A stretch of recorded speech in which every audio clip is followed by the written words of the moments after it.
میں کبھی سوچتا ہوں اتنی بڑی جرت کیسے فرعون کر گیا، بھی مخلوق ہی تھا نا۔ جماشطہ بنت فرعون کنگھی کرتی کرتی، کنگھی جب گرتی ہے تو کہتی ہے بسم اللہ،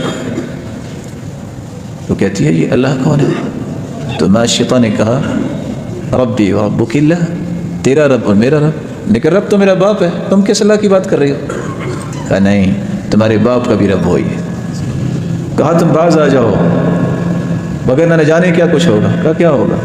اللہ جلال کی عظمت کو نہیں چھوڑ سکتے۔ اور ایسا ہی ہوا، کس طرح وہ چار بچوں کی ماں ہے، تپتے تیل میں ایک بچہ، دوسرا بچہ، تیسرا بچہ، جب چوتھے بچے کو اس میں ڈالنے لگے اور اس وقت وہ دودھ پینے والا تھا، اس کی ہونٹوں پہ بھی دودھ لگا ہوا تھا، جب اس کو کھینچا تو اس وقت ماں پریشان ہوئی کہ اس بچے کو بھی، پہلے بچے تو آنکھوں کے سامنے تیل میں تیل بن گئے۔ وہاں اللہ ذوالجلال نے ایک معجزہ دکھایا، اس دودھ پینے والے بچے کی زبان پہ کلمات کو جاری کر دیا۔ اس نے کہا اصبری یا امّا فإنکی علی الحق، میری ماں اب بھی صبر کرنا، تم حق پہ ہو، اور حق والے بھی صبرے نہیں ہوتے۔